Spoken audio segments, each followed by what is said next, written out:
మా మంగ్లి మా సత్తి దగ్గర అప్పు తీసుకొని రేపిస్తే సత్తి మాపిస్తే సత్తి అని అంటున్నదట. ఎటువైందేమే? నేను ఓ పార అడుగుతుండుండ్రి.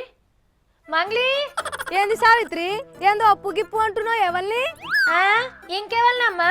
నువ్వే. మా వంతాన 5,000 తీసుకున్నావట కదా, అడుగుదామని పిలిచిన. అవ్వా, ఏంది 5,000 అప్పు అడుగుదామని ఇప్పుడు నన్ను పిలిచినావా నువ్వు? మరి లేకుంటే బొడ్రాయి కాడ పంచాయతీ పెట్టి మందితో చెప్పియాలా నీకు? ఏ పో, 10 మందిలో పిలిచి నా ఇజ్జత్ మొత్తం తీసినావు నువ్వు. అప్పు గట్ట ఏం గట్ట మీ అక్క తమ్ముళ్ళు ఏం చేసుకుంటారో చేసుకోండి పోండి. అబ్బా, అప్పిచ్చేటప్పుడు కాముని పండగ, పుచ్చుకునేటప్పుడు దీపావళి పండుగ అన్నట్టున్నది మంగ్లి. ఇక నీ అప్పు తీసుకొని పక్కూరుకో లేకుంటే లండన్ కో పారిపోతా. భార్య చోత ఎక్కడ రిచిల్పని. విజయ్ మాల్యా సార్ని చూసి ఇద్దరు పడుతున్నావా నువ్వు? నడుమ మాల్యా సార్ ఏం చేసిండు?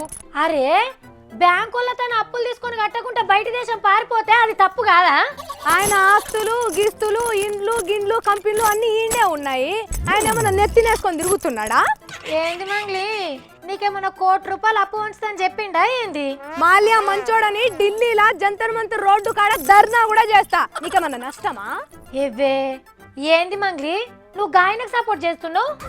మరి లేకుంటే దేశం మొత్తాన్ని ముంచిపోయిండు, ఆయన వల్ల ఉపాసం ఉన్నట్టు చేస్తుర్రు అందరూ. కాదా మరి? 9,000 కోట్లు ముంచిండంటే ముప్పు కాదా? ఒప్పా ఏమన్నా? ముప్పుగానే కాదు, కేంద్ర మంత్రి నిర్మలా సీతారామన్ మేడమే చెప్పింది మాల్యా నొక్కడే ఎందుకు పట్టించుకుంటుండ్రు అని. అంటే ఇప్పుడు మాల్యా సార్ మంచోడని నీ ఉద్దేశమా? ఉద్దేశం అని కాదు గాని, మన తాను అసంటోళ్ళు మస్తు మంది ఉన్నారు కదా, మాల్యా నొక్కడే ఎందుకు తిడుతుర్రు అని అంటున్నా. అరే, మన తాను బ్యాంకులు ముంచిన లెవెల్ మంగ్లి. ఒక ఆయన 1,000 కోట్లు అప్పున్నాడని ఇంటి ముందు గదే వైస్రాయ్ హోటల్ ముందు బ్యాంక్ వాళ్ళు ధర్నా చేయలేదా? ఇంకా చెప్పుకుంటా పోతే శాంతడంత లిస్టు ఉంది. కేంద్ర మంత్రే చెప్పింది కదా, దొరికితే దొంగ లేకుంటే హీరో అని. ఆయన వెళ్ళిపోయిండు కాబట్టి దొంగ అని అంటుండ్రు గాని, ఇంకా మన దేశంలో 90 లక్షల కోట్లు ముంచిన వాళ్ళు ఉన్నారు. అమ్మో, వాళ్ళందరూ అప్పు కట్టాలని పబ్లిక్ తాన పన్నులు గిన్నులు వసూలు చేస్తున్నారు కదా. ఇగో మాల్యాని సర్కారు కూడా దొరకబట్టది గాని, నన్ను దోలి లండన్ కి ఏకదమ్న పట్టుకొని వస్తా మాల్యాని. లండన్ దాకేందుకు? ఈయనే మస్తు మంది ఉన్నారని నువ్వే చెప్పినావు కదా, ముందుగా లాలను పట్టుకరాపు. సర్కార్ కి తెలియదా గిడ ఎంత బకాయి ఉన్నారో? నేనెందుకు పట్టుకుంటా పోయి?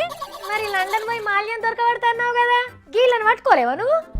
ఇలా మన మాల్యా లెక్క పారిపోయిండ్రా? లేదు కదా, ఈయనే ఉన్నారు. ఆయన సర్కారులకు తెలియదా, వాళ్ళే చూసుకుంటారులే అన్ని. ఇక నువ్వు పోయి నేను మామిడికాయలు తెంపుకోవాలి. కానీ మా మంగ్లి చెప్పింది కూడా వాజివేనులా. రైతులు అప్పులు కట్టకుంటే ఇంటికొచ్చి ఇజ్జత్ తీసిపోతారు. కానీ నీకు ఇట్లా 1,000 కోట్ల అప్పు తీసుకున్న వాళ్ళని మాత్రం వాళ్ళు వేసుకున్న కోటిని కూడా టచ్ చేయరు.